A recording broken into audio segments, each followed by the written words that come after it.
All right. Good afternoon, everybody. Thanks for joining. We are going to be doing the marathon tournament on Underdog here in the next few minutes. Going to go ahead and jump into that draft. Before we do, I'm going to give a few people a few minutes to join, and also want to do a recap of our marathon draft from yesterday and a look at the FFPC 350 draft that we did as well. Real quick before we do that, just a couple housekeeping things that I need to take care of. So here in just a minute, I will go ahead and share my screen and we will get into it.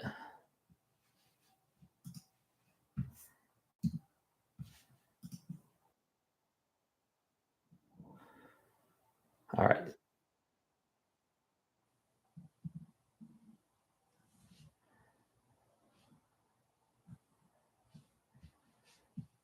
Take a look.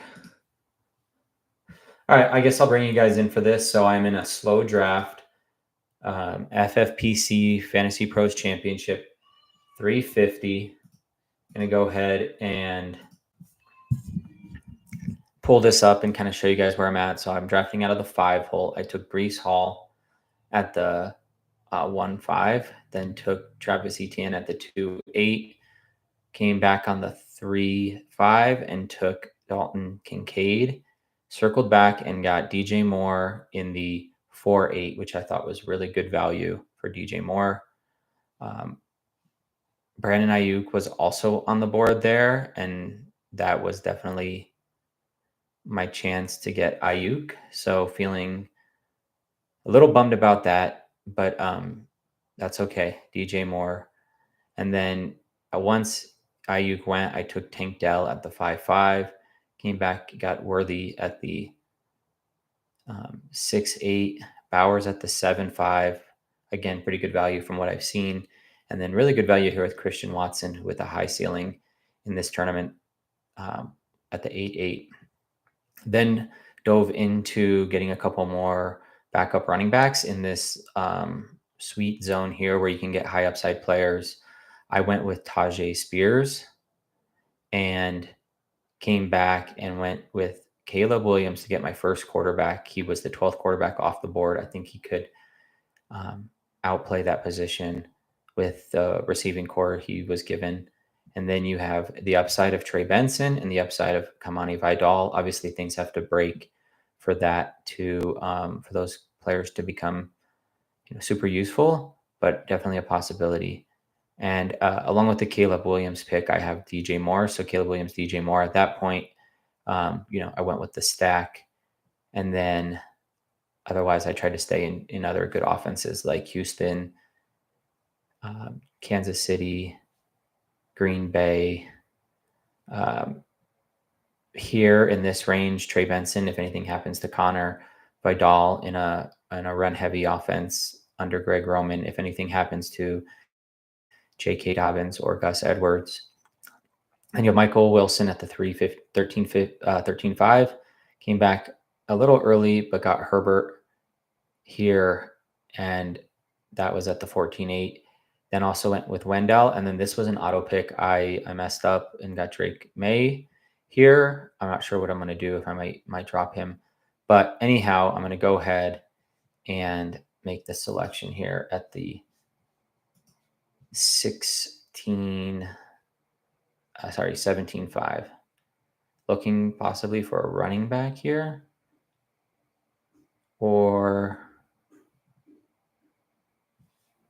tight end. Dulcich is there, so we're going to go ahead and consider Dulcich, and then also Kendre Miller is there. He's out for 4 weeks, but he's also a consideration. He will probably go later. I think Dulcich will go first. We have 2 more picks left, so we could go Kendre Miller, Jacob Cowan, Kendre Miller, Greg Dulcich. Keeping Dulcich off other lineups too could be useful. Let's see. I don't love the Bowers. There's a lot that could go wrong with that. The Drake May third pick kind of screwed me up. I think I can get um, after the draft. I think I'll be able to get Kendry Miller possibly on waivers. I think Dulcich will go in this draft. The fact that he's here at the 17 is actually kind of rare. So we'll go ahead and smash the button on Greg Dulcich. And then we move on. And now to look at the team, we have Caleb Williams, Justin Herbert, Drake May. Lots of upside here in this tournament style. Brees Hall, Travis Etienne, Tajay Spears, Trey Benson, Kamani Vidal. We need another running back. DJ Moore, Tank Dell, Xavier Worthy, Christian Watson, Michael Wilson, Wendell Robinson, and then the trio of Dalton Kincaid, Brock Bowers, Greg Dulcich. So that takes us through the main parts of this build, and we can see it from the draft board real quick. Drafting out of the 1-5 here, or the 5 hole, and like I said, I made the mistake here with the auto draft of Drake May. Outside of that, I think there's a ton of upside in this tournament style FFPC Fantasy Pros Championship 350. Again, you've got to shoot for upside. There's 20,000 entries in this. You've got to make it through your league first, and then weeks 15, 16, and 17, it's everybody versus everybody that's made it through their leagues or qualified by being the highest scoring team or the team with the best record. And then those teams go head to head, everybody versus everybody for 3 weeks. High scoring team wins, and you're shooting for upside here. It is also managed, so there will be waiver wires and other opportunities to improve your team later on. I do think what I'm going to do and go out and get either a Rasheen Ali, who's going to be a backup to our boy Henry, or we would go and get like a Kendry Miller, who's on the 4-week IR, but could be coming in after 4 weeks, even though he's in the doghouse with Dennis Allen right now. If he can get healthy and get on the field, he does have some upside with an aging Alvin Kamara. So just something to keep in mind late in these drafts. You could possibly pick up like a Kendry Miller and know he's not flashy right now, and he's not in a good situation, but we know how much can happen over the course of a season. So that is the recap of the Fantasy Pros Championship, slow draft, $350 buy-in, 20,000 entrants, chance to win $1 million. Now we're going to jump over to Underdog, and we're going to go ahead and jump into the marathon, and we're going to do a marathon draft. This is 15, and the scoring is cumulative scoring weeks 1 through 17, $300,000 to first place. So 76% filled. There's still some time here for this one. I don't know if it'll fill before the Thursday game when the NFL season kicks off. Go ahead and jump on in here, and we'll hopefully fill pretty quickly and get going. And so again, I'm looking for correlation here and high upside players over the course of the season, trying to minimize some of my bets later on in the season, especially week 17. So we'll look to do some correlation and some stacking there. And I will use the app that I've been working on for the last 9 months, fantasyfitness.io, as a tool to help guide some of my decision making. Now, I tell everybody that's using this, my friends and others that have signed up, that it's not intended to be, followed rigidly. It's really just meant to help gauge a player's value using things that maybe the mainstream isn't talking about, underlying metrics, yards per route run, targets per route run, route participation, average depth of target, things that are sticky in the context of a player's year-to-year production. Whereas things like touchdowns, people love to, latch onto touchdowns. Those are not sticky metrics, meaning that 1 year a player can have 10 touchdowns and the next year they could have 2, or vice versa. So we look for sticky advanced metrics that really help gauge a player's talent. And then we also do a team score which looks at a player's team environment, rates that team environment, and gives them a team score. And then we combine these scores together, the talent score and the team score, to derive the overall fantasy fitness score, which we then use to sort of stack rank players at their position. So you can see here, Christian McCaffrey is coming in as the overall #1 running back, but he's also considered the most talented running back by our model, as well as being in the most team-friendly environment as well. And we use these athletic measurables along with on-field production to come up with the talent score. And we use these subscores in the team environment to derive the team score, and then combine those two together at what we believe to be a fair weight applied to each to derive the overall fantasy fitness score. So the draft has started. We are on, we are out of the 8 hole here. And so we'll see what happens in this one and take it from there. So far, we've got, just to recap, Christian McCaffrey at the 101, Lamb at the 102, Hall goes 3, Robinson goes 4, Tyreek Hill goes 5, and we've got St. Brown at 6. So Jefferson right here would probably be my pick. I also like A.J. Brown and Chase. I don't think you can go wrong with any of these 3. Chase is obviously dealing with the contract situation, and he's not even going to be available. So it's going to come down to A.J. Brown and Justin Jefferson. If we look at the model, again, I don't use this as like a must, but the model will tell us that Jefferson is the most talented wide receiver in the NFL, but he's sitting on, the 6th best team score. Overall, he comes in at #2. We're going to go ahead and snatch him up here and continue on. A.J. Brown is pretty close in that model as well. I think he comes in at, 8 on the talent score, so he's a little bit further down. But if we check out his overall ranking, he's 5. So still pretty good, but I don't know that he's quite on Jefferson's level. So when we can get Jefferson at the 108, we're going to take that over and over and over again. Obviously, we have to manage our exposures here. As volume drafters, best ball drafters, we have to manage our exposure. But Jefferson at the 108 just feels good. After that, Gibbs goes at the 109. Brown at the 110. Garrett Wilson at the 111. Also, I do prioritize stacking. I do prioritize stacking, and I will go down the board a little bit for that. And I'll show you the tool that I use that I've built that helps me in these rooms right after this draft pick coming up. So my target here is either A-Chain would be my primary target here. And then just for the upside, because he can get so many points in a game. I get that he's in a limited role, but he can get just insane ceiling games. So in this format, if he makes it back, he would be the target. If not, then I'd be looking at, we'll have to see how this goes.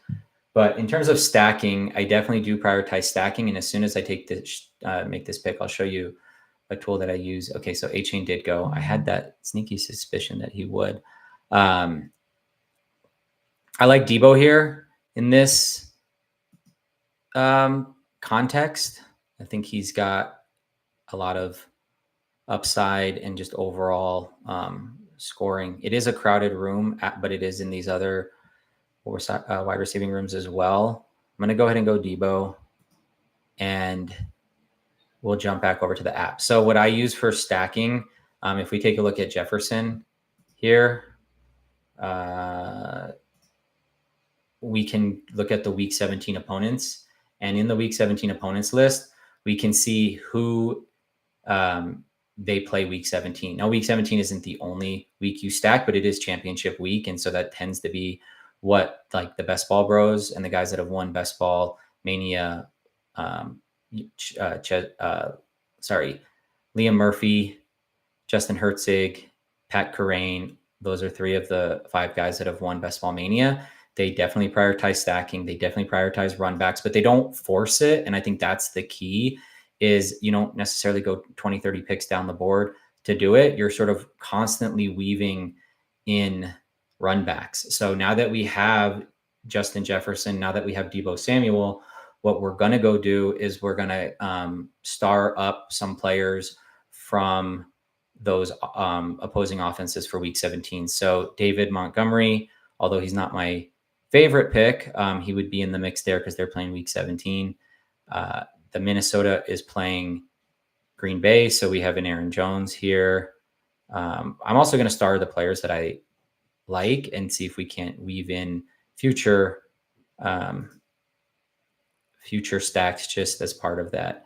But then in terms of Minnesota, we would be looking at those Green Bay wide receivers. So that would get us into the Jaden Reeds and the Christian Watsons, guys like that. So definitely prioritize stacking and definitely want run backs, but I don't want to force it until we get like down into the like end of the draft. And then that's where I'll, find correlation pieces that have low ownership that make your roster that much more unique, and your builds hopefully that much stronger. But studying the guys like Pat Kerrane, Justin Herzig, Liam Murphy, they are absolutely prioritizing stacking, and what they're generally doing is for the team that they believe to be ahead, they're going to get running backs, and for the teams that they think are going to be behind in that stack, they're going to get wide receivers. So, and if they think it's going to be a close game, then you just get all the best players and hope that your player is the player that hits that week. So in here, again, I'm still building out the stacks that I want to target. So I'm not necessarily looking to stack this early, but here I want to get into good offenses. So I see an opportunity to get into Chicago. I see an opportunity to get into Houston, and Lamar Jackson. If I could get Lamar Tank Dell, that would be a possibility, or DJ Moore here. And then I also have Laporta. So I'm going to go DJ. No, I'm going to go. Oh, no. Oh. Colossal mistake. Colossal mistake, folks. Did not have my queue set up correctly. Didn't make my choice on time and ended up with David Montgomery 30 picks ahead of ADP. This, if you guys are laughing on the live stream, I don't blame you. I do not blame you whatsoever. But it's not what happens, it's how you respond to what happens. So this can still be a winning team, although I just put myself way behind the 8 ball. I'm going to have to make some really good picks here. Question. Hey man, how are you doing? Yesterday was my draft. Can I tell you my team? Yeah, tell me your team. For sure. Tell me your team. I love hearing about people's teams, and I want to know what you did. While I recover from my colossal mistake here. It's been a while since I did that, but it's good to do it on live stream and just handle it with grace. So coming up here, these guys are moving fast. Looks like I could possibly still get here. We could get Sam Laporta, and then that would be a 3-piece for that game. San Francisco, Detroit, and Sam Laporta. Could also work on building out this wide receiver core a little bit further and target like a Tank Dell. I like that idea, and that's probably what I will do if he's available.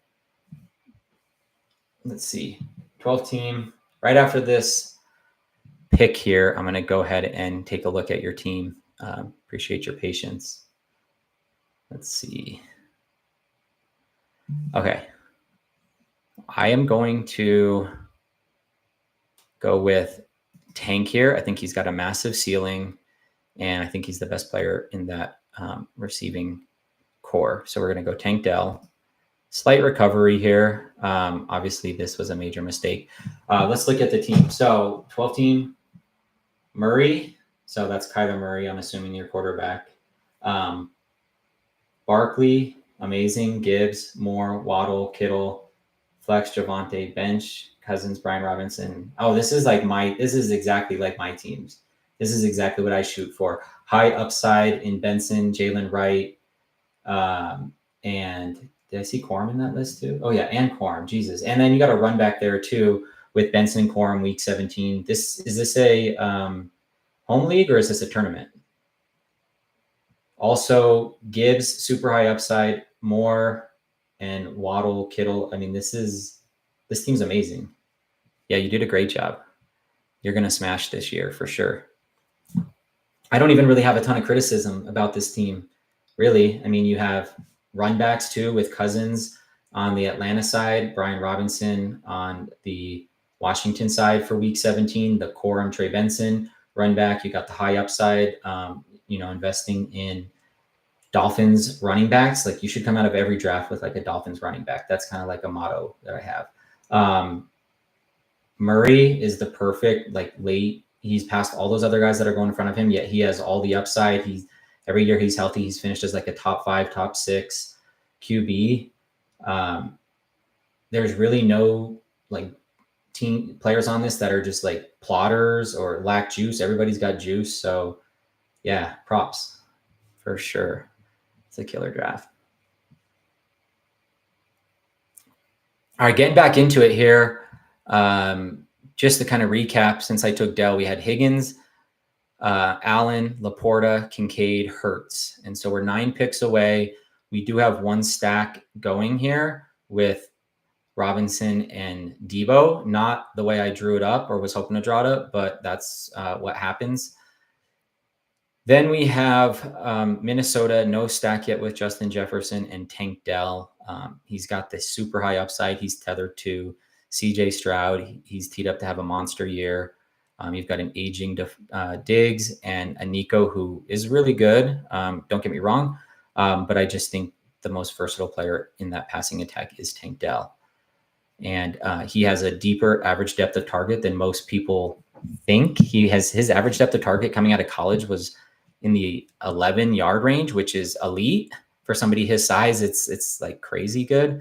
And so he's pushing ADOTs, with guys like Cooper Kupp and Puka Nacua and players like that. So, that's really special for somebody of his size. Okay, so coming up here, I want to attack other high-powered offenses. So Xavier Worthy in this range, and then obviously here with Andrews, that would be a run back with my Houston pick here in Tank Dell. So if I could get Tank Dell, and on the other side of that Week 17 matchup, I could get Mark Andrews. We can picture a shootout in a game like that. We don't really know who would be ahead and who would be behind. So in that type of game, you just want to attack high upside players. You could go running backs or wide receivers, really. In the games where you think the teams are going to be leading, for example, Pittsburgh and Kansas City Week 17, you would want to, either get pass catching running backs from the Steelers, like a Jalen Warren, in my opinion, or somebody like Pat Fairmuth or George Pickens, on the losing side. So here we are. Mark Andrews is there, so I'm going to take him here. That'll get me my stack with Tank Dell in a game that's probably going to be back and forth. So I love that. And then on the other side, we'll just have to see who's there when it comes back. I did like a Xavier Worthy there, but I'm not reaching to get Mark Andrews. He could finish as a top 3 tight end this year. People are kind of forgetting about him a little bit. And then we'll kind of see what we do here. Probably we'll try to target a wide receiver so I can continue building out that wide receiving core. Although to have Monty as my RB1 right now is a little scary. I'm not going to lie. Let's see. Okay. Thanks, man. Yeah, no, your team is awesome. 12 team. Whew, you're going to smash. Good luck this season. Okay. So Worthy went right after me. You could kind of feel that. I mean, he's been going up the draft boards for the last couple weeks, 5'9". I still think there's plenty of value to squeeze out of that. But I just felt like Andrews fit this build a little bit better. Now, again, I'm willing to get onto other stacks, but I'm happy to stay on these stacks as well. And even a Kittle here that could go with that with that Detroit San Francisco game sounds interesting. But I could also get into like a Jaden Reed here and get Jaden Reed with Minnesota run back. You probably would say that Minnesota would be up in that game, but it's hard. It's hard to say for sure. Or sorry, Green Bay would be up in that game most likely, but it's hard to say because that's those teams are pretty evenly matched. I don't know how Darnold's going to do this year, but he can definitely support Justin Jefferson. So let's see where we go with this pick. 2 picks away, and I could also stack CJ Stroud with Tank Dell. That would be an option. It feels a little early to do that, and I could also get Brock Purdy later. So that's another reason to potentially hold off on a CJ Stroud stack here. But it is available, so CJ Stroud would be one option. Let me just think about this for a second. I think I want to go Jaden Reed here. He's a little bit lower in the model, but getting pieces of the Green Bay offense and pairing that with Justin Jefferson, it wasn't, going way down the draft board. It was a little bit further down, but he was in that range of wide receivers that I think, that tier, he kind of fits in there. I do like Aroma Dunze as well here, Kittle. But now we're 13 picks away. We're going to hopefully get somebody to fall to us at this next pass, and then we get into this really ugly part of the draft that, I don't like at all. So appreciate you guys stopping by. If you like what you're hearing, please like and subscribe. I'm very new to this. I've been working on the application actually for the last 9 months, fantasyfitness.io, a tool that I'm building to help you guys win and dominate your fantasy football leagues. Every player has a player profile. You can click on that player profile and learn about that player's situation, their contract situation, their average draft position on different major platforms, their week 17 opponents for stacking if you're in the best ball, their social media presence. I've been developing 3 algorithms: the overall fantasy fitness score, the talent score, and the team score, that look at underlying advanced metrics to help you better assess the player's individual talent relative to their team environment, and then how you put them all together and what that means in terms of their value from a fantasy perspective. I also give you the on-field production, both the raw statistics for their career and then their per game metrics, which I think are really useful, because this speaks to the idea in statistics of central tendency, the idea that players will find an average, and over time, this is who they are, right? This is who Christian McCaffrey is. He's a 14 rushing attempts per game, 68 rushing yards per game, half a touchdown per game player. From a receiving perspective, he gets nearly 6 receptions per game. That is just absolutely insane. 47.5 receiving yards per game and a third of a receiving touchdown per game. So collectively, he's getting a third of a receiving touchdown per game and a sixth of a rushing touchdown per game. So for his career, he's averaging nearly 1 touchdown per game, nearly 100 yards of total offense, and a combination of 14 rushing attempts and 5.6 receptions per game. So nearly 20 touches per game. You get a look at his athleticism here. He runs a 4.4, 840. Adjusted for his size, that's an 8.5 out of 10. His short area burst, which is why he always pops through holes, untouched, is 9. So this is short area quickness. This looks at things like the vertical jump and the broad jump. And then you have his agility, which is lateral quickness, his ability to move side to side.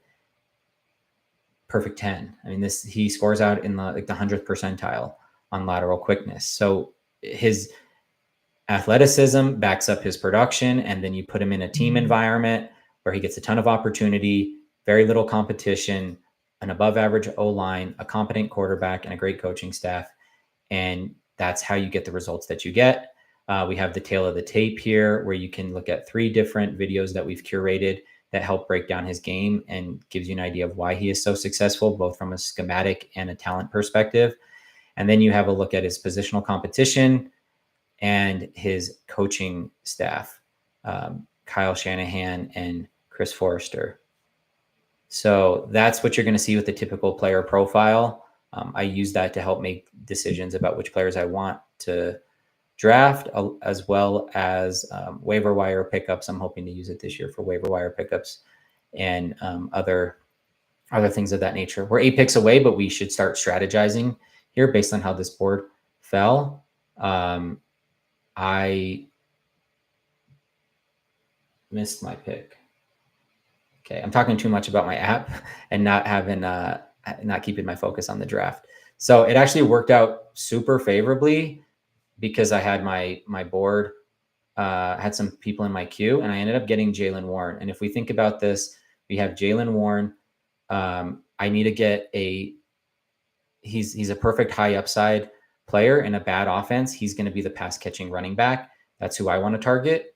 Not to mention his underlying metrics are very strong for an undrafted free agent out of Utah or Boise State. I can't remember, but I can also get a piece of that offense here. If I can get Hollywood Brown, then I get that week 17 game with a Jaylen Warren running back piece, the pass catching running back, along with hopefully Hollywood Brown here on the receiving side. And then that would give me a mini stack of Kansas City, Pittsburgh, week 17.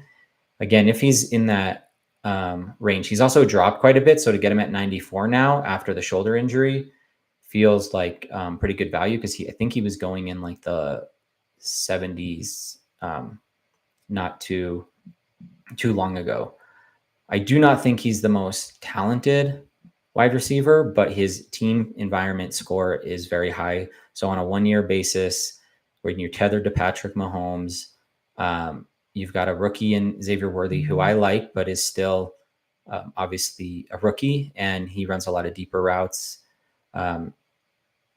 So I think Hollywood Brown is a nice piece here. And then if anybody in that passing attack gets hurt or suspended, a la Rashee Rice, although I don't think that's going to happen this year, then you get the benefit of owning more passing volume in a Patrick Mahomes-led offense. So now we have Hollywood Brown paired with Jaylen Warren. We got Jaden Reed paired with Justin Jefferson in what we think is going to be a pretty close game for week 17. We have Tank Dell paired with Mark Andrews, and then Monty paired with Deebo Samuel. So a lot of little mini game stacks here, and trying to just, play, picture a world where, one team's going to be up and ahead, and another team's going to be behind. Who do you want to own in those particular situations? Obviously, we can't predict the future. We don't know exactly how these games are going to play out, but we do the best that we can to try to construct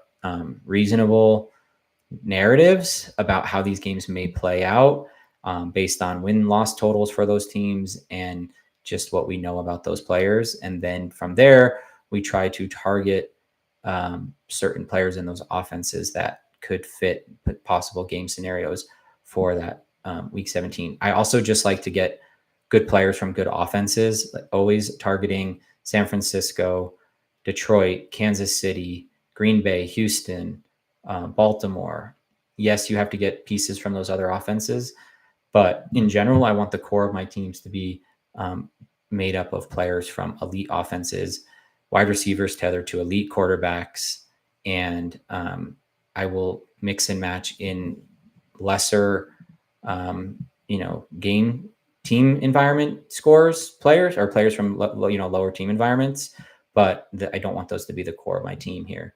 So shooting for maximum upside, there's going to be I can't remember how many entries are in here, 150,000 or something. It's a massive tournament. So you're going for maximum upside, but you also want to minimize your bets for week 17 to some extent. Because if you've got, players from, say, 32 different teams, and I'm using an extreme example to prove a point here, the likelihood that that's going to happen, that all those game stacks are going to hit, or all those players are going to hit on week 17, and you're going to have that one team that scores 230 points, it just isn't likely. So you want to some extent minimize your bets and try to find game stacks that could go off, and then have multiple pieces in those game stacks so that you have a better chance of having that elite scoring performance in week 17 to go win a tournament like Best Ball Mania 5, like the Marathon, the tournaments on FFPC, the Fantasy Pros Championship. And for the big boys, which I'm not playing in the main event, with $2,000 buy-in. So let me get through this pick here, and I'll take a look at your question. Triple Hunts, appreciate you stopping by. We're doing this live draft. So here, the target, let's see. Tajay Spears is the guy that's popping out for me in this range. I'm going to go ahead and get into that stack. Tajay Spears, high upside, running back, 50-50 time split with Tony Pollard. And let's go ahead and answer your question real quick. So, hey, bro, hope you're doing well. Wondering if I should trade Devontae Adams and Jacobs for Garrett Wilson and Connor. Ooh, that is a tough one. So let me think about this for a second. Devontae Adams, he should get an elite target volume this year. This might be the last year he gets that elite target volume, and it could be a little under attack with Brock Bowers, but I still think it's going to probably be the Bowers Devontae Adams show. So you could probably expect somewhere in the neighborhood of 140 targets. Jacobs right now has a pretty clear RB1 path for Green Bay, and they're expected to do pretty well. He is not an explosive athlete, but he is in a good team situation. Garrett Wilson, I think, obviously has the highest upside in this particular trade. So I understand the appeal. If this is a redraft league, then it's not that much of a difference between Adams, but I do think he's going to be on a slightly better offense. And then Connor's old. That's my biggest issue with Connor is he's approaching 30 years old. So, and he doesn't do a great job of running around people. He tends to create a lot of contact for himself. So he does run a higher risk of injury due to just not being able to avoid contact. And he does have Trey Benson, who is healthy, unlike Marshawn Lloyd, sort of there in the back. Real quick, I want to go ahead and make this pick, and then I'll finish my thoughts on your team. So here, I am looking for upside, and Jonathan Brooks late season. I just don't see that. So I'm going to go ahead and go, Jacoby Myers. Okay. Sneaking that one in. So Jacoby Myers, I don't have anything in with Las Vegas and New Orleans, and I'm not even necessarily concerned about that. I just think he's the best player in this range. He's, quality wide receiver 3, someone who's healthier than like Tyler Lockett right now, has less target competition. I want to say less target competition, but is just healthier. I think a bit more proven than like Wicks, Edwards, these guys. So those are my thoughts there. So back to your question, though, I think I would stick with Adams Jacobs here in a redraft format. In in Dynasty, obviously, I would want that Garrett Wilson piece, but in redraft, I would stick with Devontae Adams and Josh Jacobs to answer your question. So continuing on, this one's been tough. I think I'm doing a lot of talking and being a little less focused on the draft, but I still think all in all, I've put together a decent team. But the running back room is just bad. So, and that happened because of the big Monty mistake earlier that you guys may have bared witness to.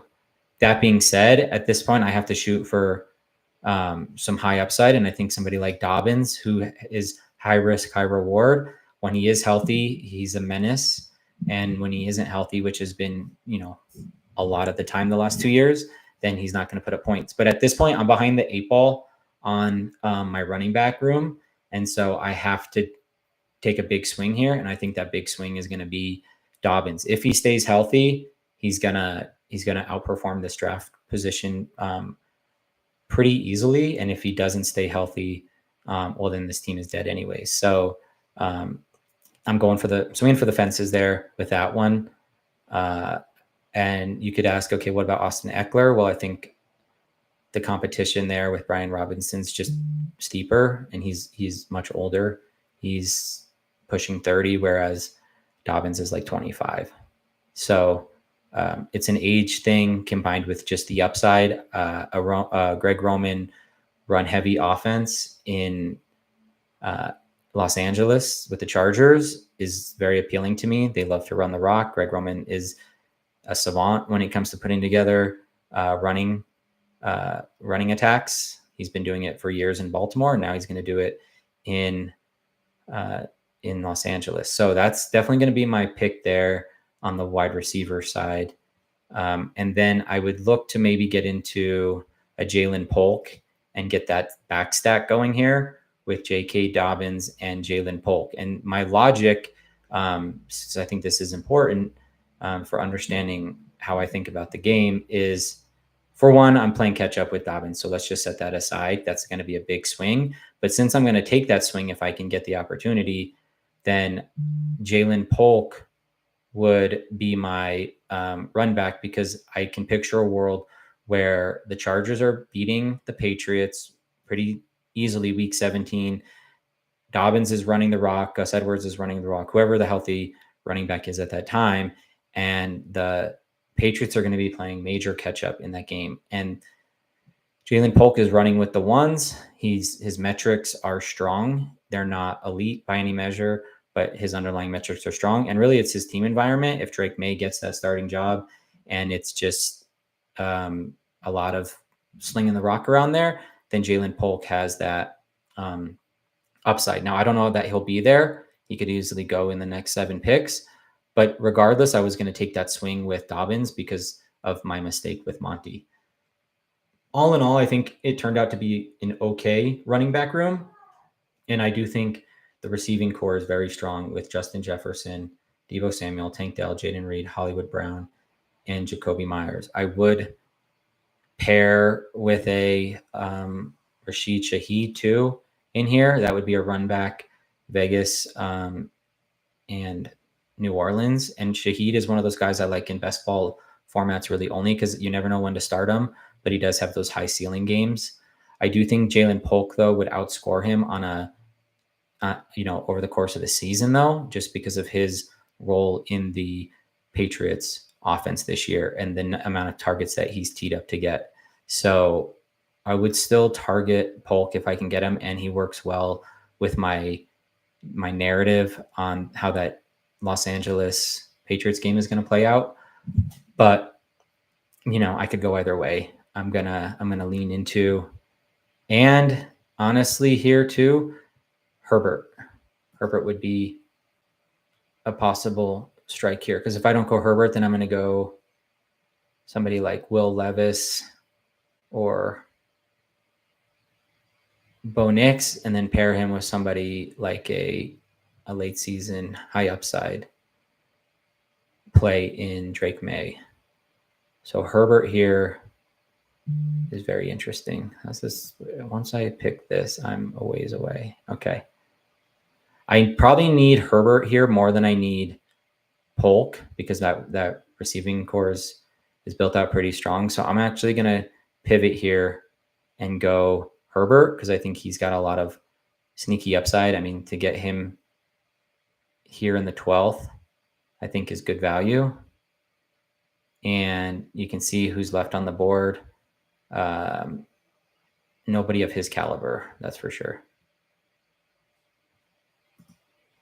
So we'll continue on with this draft. Going to go ahead and look for a Jordan Mason here. That could be a nice piece of that Debo, San Francisco, Detroit stack that I've been building out in this particular one. If anything happens to Christian McCaffrey, it looks like the next man up is going to be Jordan Mason. So he's a good pick down here in drafts if you're looking to continue to build out a stack or want to add some depth to that running back room. And then I've got Andrews. I do need to get one more piece for that tight end room. And I'd be looking at, in this particular case, somebody like Cole Kmet. Pat Freiermuth would be even better because he's in that Kansas City game that I've got a little piece of. Kansas City, Pittsburgh, where I've got Jalen Warren and Hollywood Brown. So Freiermuth would be nice, although I don't think he's going to make it back in 9 picks. And then I also have an opportunity here with Luke Musgrave to go in this Jefferson game with Jaden Reed. Jaden Reed and Musgrave on one side, Jefferson on the other. That is pretty spicy too. I mean, we don't know what Musgrave is. If he ends up breaking out this year, could have a killer duo there to plug in for throughout the season. So a lot of ambiguity there in that Green Bay passing attack. You've got Reed, you've got Watson, you've got Wicks, you've got Musgrave. So there's a whole slew of people that there, but one could definitely emerge, and that could be Reed, that could be Watson, and it could be Musgrave. So definitely want to keep my options open with him, and that would be a nice pairing. The bye weeks work out well. He has a lot of upside if we look at his athletic profile. 5 picks away. Let me make sure these two are at the top. Okay, so Mason just went. So Psycho 99 is thinking what I'm thinking there, just in terms of good depth in case something happens to a Christian McCaffrey. Freiermuth goes. So he's out. So one more pick here. Think the target would be Musgrave at this point. I like his upside. He's going to have a role right from the beginning of the season. We really don't know how that's going to look. He had some super big plays last year, had an awesome play action, like 40-yard catch against the Cowboys in that first divisional playoff game. Go back and watch that play. Super good play design by Matt LaFleur, and he went out for like a 40-yard bomb. So love the upside here of a Luke Musgrave this late in a draft. I mean, we're getting him at pick 152. I have a stable tight end here in Mark Andrews, and now we have the high upside play of Luke Musgrave to go with our Justin Jefferson and Jaden Reed stack. Kind of avoided Aaron Jones a little bit there just because he's old and I'm worried about injury. But I think these other pieces have a lot of upside. These players all have sort of unique skill sets. And, we don't have to say anything about Justin Jefferson. He's one of one. So go ahead and take a look at Musgrave's profile here. It's interesting. And the big thing that stands out in his profile is his athletic measurables. So he comes in at tight end 25 based on his college, 2 years of college metrics and his rookie stats last year with Green Bay. It puts him around people like Tucker Kraft, Greg Dulcich. So, we wanted to see more production in order for those numbers to be higher, but he was also a developmental player. And when you look at his pure athleticism, it's off the charts. He runs a 4.61. That's averages a 4.73 for tight ends. Size adjusted speed is nearly a perfect 10, 9.75. And he also does have short area quickness and above average lateral quickness as well. His team environment is sort of kind of a big question. How much opportunity is he going to get? Obviously, you're dealing with the likes of Christian Watson, Dontavian Wicks, Romeo Dobbs in the passing game, and you also have Tucker Kraft as well. But it's all about whether he emerges or not. The one thing he does have is Jordan Love, so he's tethered to a good quarterback, and he does have good coaching. So there's that. And then we have the breakdown here of his game, 3 different videos that you can check out, and go ahead and subscribe to those content creators as well. They do a great job. And then we're back on the clock here, and the pick,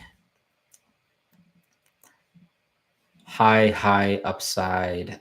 What are we doing here? I can continue to get into that stack with, I have Justin Herbert here. So I could get Quinton, which I'm not a huge fan of, but we do have Demario Douglas still on the board. And then there is also a Ray Davis. I'm not in that stack, so I don't necessarily want to go over there, but I think I'm going to go Demario Douglas here. And now I have the pass catching wide receivers for New England in a game where they're probably going to be down against the Chargers week 17. So you have that, and then I'm going to look to stack him. And when I say him, I mean Justin Herbert with Drake May here, and they play week 17. That could be an absolute shootout. Nobody's talking about it, but I mean, think about it. You got young Justin Herbert versus, the new the old Justin Herbert, or however you want to say it. Quinton Johnson here, though, makes sense for this particular build, and there's some stacking there. And then where are we at here? We got 1, 2, 3, 4, 5, 6, 7 wide receivers, 2 tight ends, 4 running backs. So I think a running back would be in play here. We have Marshawn Lloyd. At that point, we're getting quite a few pieces of this offense. We also have Kamani Vidal, which would be a hedge on my Dobbins shares, but they could also play side by side if something happens to Gus the Bus. So looking to target either Quinton.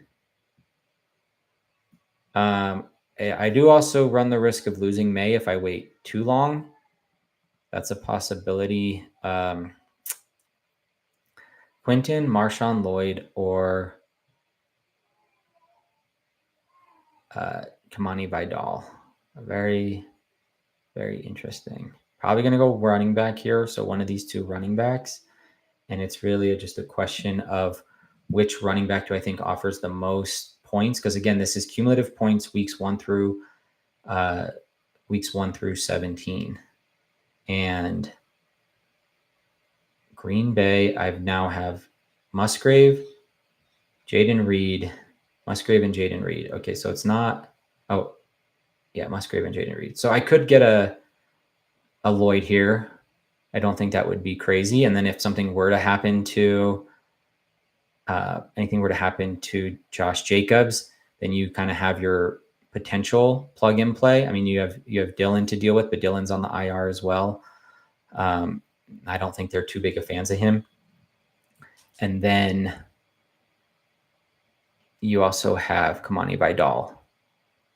And that would be a bit more of a bet against myself, but I think you can take them both. And I have to say, I like Vidal's profile more than Lloyd. Lloyd just went in front. So if they've kind of left me no choice here, I'm going to go Vidal. And we'll go take a look at his profile. It is something to behold for a small school guy. Really, really good. I need one more running back because I'm in bye week hell here on my running backs. But other than that, this is stacking out pretty nice. So one more running back, just as kind of like a holdover for a week. We're gonna have to find some production here by week 5. But again, it's cumulative scoring, so it doesn't really matter too much in this context. That being said, let's go look at Kamani Vidal. I think he's a really interesting profile to take a look at here. And his underlying metrics are awesome, as is his athleticism. So he's 5'8", 215, 23. He went to Troy. He was drafted as the 5th pick in the 6th round of this year's draft. So no experience. He's a rookie. 4-year, $4.2 million contract. He's ranging from the 15th in Underdog to the 16th on Yahoo.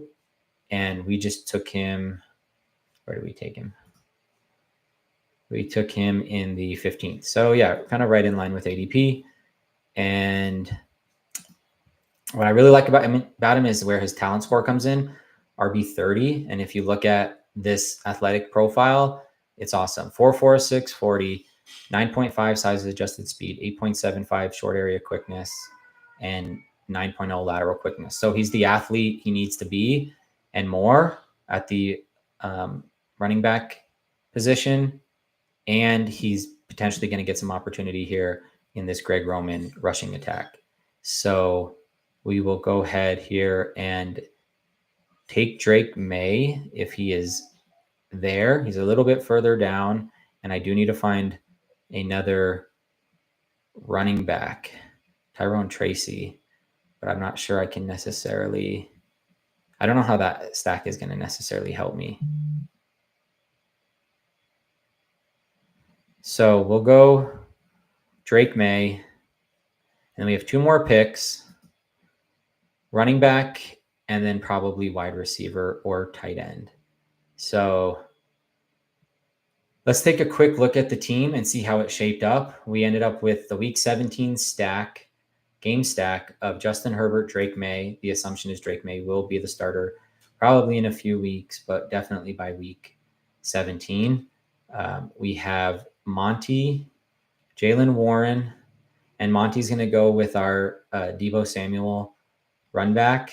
We have Jaylen Warren with our Hollywood Brown run back. And then we have Tajay Spears standalone, J.K. Dobbins, Kamani Vidal for that Chargers rushing attack. And then we have in that Houston game, we have Tank Dell against Mark Andrews. And then we've got that 3 game. We've got 3-player game. Luke Musgrave, Jaden Reed, Justin Jefferson. All in that week 17 stack. So I think we got really good players without sacrificing too much ADP to get these stacks. Some guys fell to us. I made one colossal mistake and drafted David Montgomery 30 picks ahead of ADP because I wasn't fast enough on the draft button and I didn't have my queue set up in the proper order. So lesson learned there. The last 2 draft picks are going to complement this team. Somebody that I like who isn't being talked about enough is Jacob Cowing. He's now going to be potentially the wide receiver 3 for San Francisco, with Ricky Pearsall having just been shot on the street of San Francisco. He is going to survive. He's supposed to miss at least 4 weeks, but he also missed most, if not all, of training camp. And Jacob Cowing just slid right in and basically took his job. And then went out in 3 preseason games and performed well in all 3. Made plays just like he did in college at Arizona and UTEP.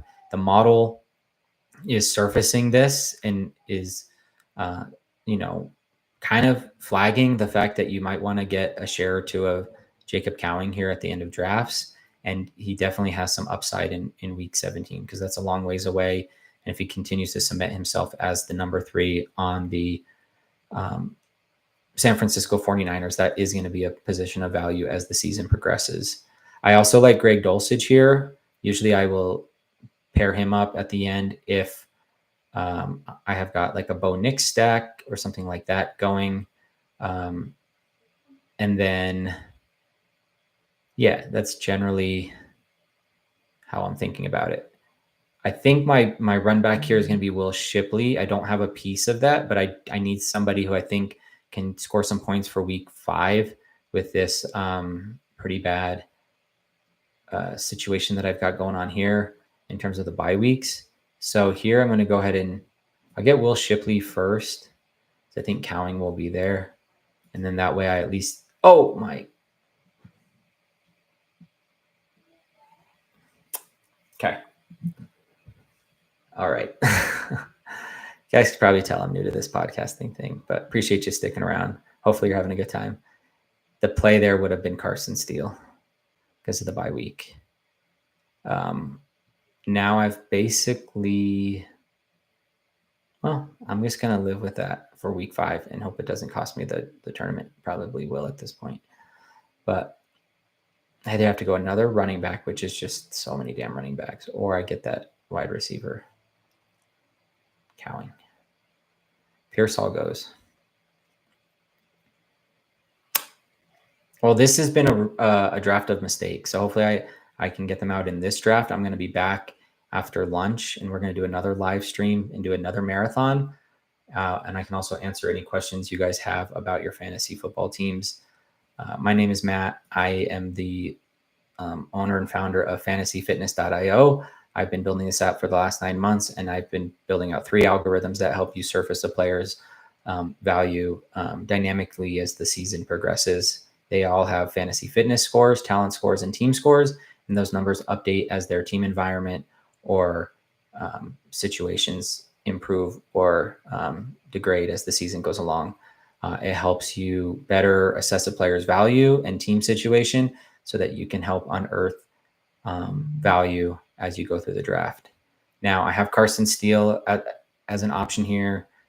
And because I do have some pieces of that game, and it's not just, I'm going to go with it. I really wanted Cowing for that Week 17 game shootout between the Lions and the 49ers. But because of some earlier mistakes, I'm going to go ahead and get Carson Steele here. And he does play nicely with the Jaylen Warren pick and the Hollywood Brown pick. So should have never had Shipley on this roster. If I would have not drafted Shipley and drafted Steele, I would be drafting Jacob Cowing right now. And I'd be much happier with this roster. All in all, given the mistakes that I made, I still think there's a lot of upside on this team. But there were some pretty colossal mistakes that I think will probably prevent this team from really reaching, the finals, but we'll see. So appreciate you stopping by, and we're going to do another marathon draft here in about an hour or less. I'll be back on to do another live stream. So appreciate you all being here, and we will talk to you here in just a little bit. I will go ahead and post on my Twitter, fantasyfit.io, when I will be doing my next live stream, so you guys can hop in and check that out. Thanks again for being here, and we'll talk to you soon.